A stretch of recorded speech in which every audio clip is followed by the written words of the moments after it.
What about the eye accessing cues? I mean, people go on, they go on NLP courses and they come back and they think they've got it all worked out.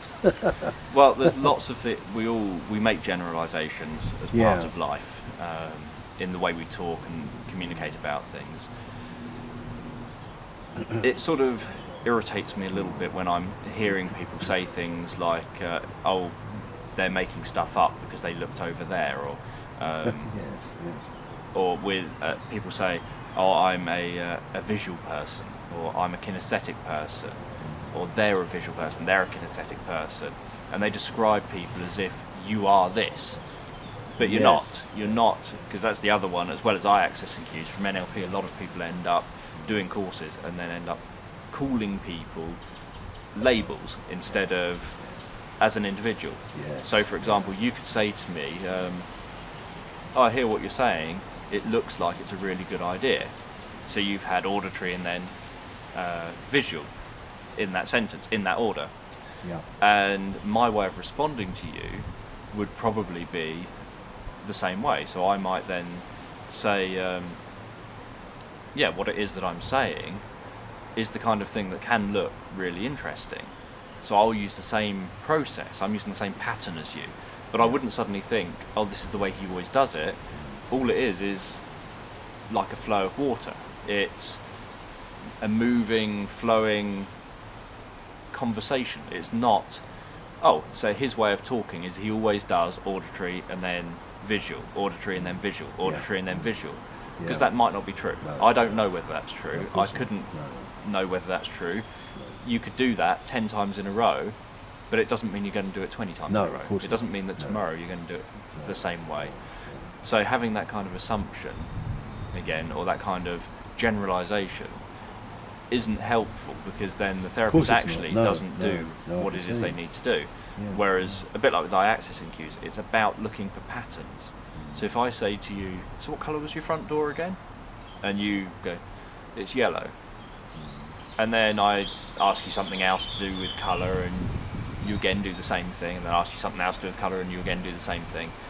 I'm fairly confident then, again, I wouldn't say I'm 100% confident, but I'm fairly confident that if you look up and do that, you've just thought of a colour for something. You've visually remembered something. Right. So I would base it on, that seems to be the pattern. So if I said, so if I then asked you about, so what was that you didn't want to tell me again? And you looked off somewhere else, then I would know, so when he doesn't want to tell me things, he looks here. So that's right. you're always observing clients, and you're always looking for patterns in the moment. Yes. And people generally, we're creatures of habit. You don't necessarily brush your teeth different every day. You don't wake up and think, "How am I going to brush my teeth this morning?" You just do it the way you've learned.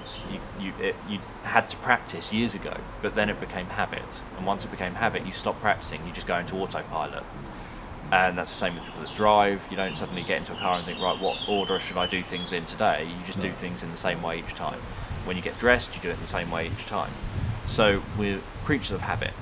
And that goes with unconscious patterns as well, that we reached a point where they became unconscious, where our deeper part of us took over that pattern. And because the deeper part of us took over the pattern, to allow us, why would it change? Why would it be that? So for you, it could be, when I look up here, I'm visually remembering things. For someone else, it could be, well, I learned that when I look down there, I'm visually remembering things. So you're not likely to change that pattern.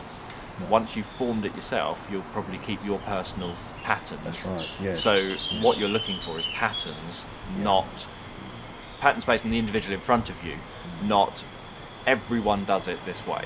No. Yeah, the idea that everyone looks up into one direction to visually construct information, or up into the other direction to visually remember information, is very unrealistic. I wonder if trauma would disrupt patterns that one had for years. It Traumatic could do. experience. Well, that's why I say that Yes. I wouldn't sort of bank my money on it, but I'd be fairly sure, probably over 99% sure, that if someone comes in with a pattern, that same pattern will carry on repeating.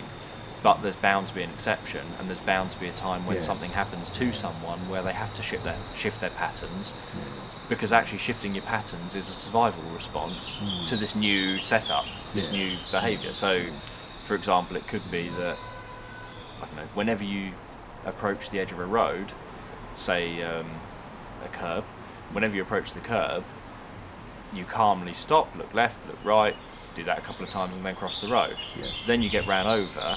Now you approach the curb, and as you approach the curb, your new pattern is you start feeling a sense of anxiety. Left, right, your left, right, focus, left, right, yeah, left, your right, focus narrows Yes, right yes, in. yes, You obsess about I must stare down that side and make sure I can Yes, definitely see yes. exactly. And your focus is really narrow. Yeah.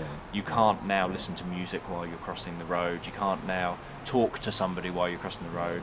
Your pattern has changed because Yes. Yeah. the survival part of you has said That's you right. need to change your pattern now, because clearly the one you had before wasn't safe. Yeah. And patterns are more likely to change if there's a huge emotional kick to it. Yeah. And that's the same with things like anchoring, where you Oh, link yes, yes. a stimulus and a response together. Yeah. The bigger the emotional kick, Yeah.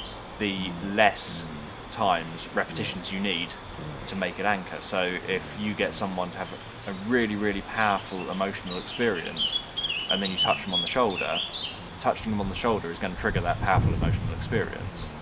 If you have a very minimal emotional experience, like at TV adverts, they don't elicit strong feelings generally. So because they don't elicit strong feelings, they just elicit a light feeling. They need dozens and dozens and dozens of repetitions for them to kick in and work on you and influence you. You soon anchored that laughing response with me, didn't you? Yeah. Oh, interesting.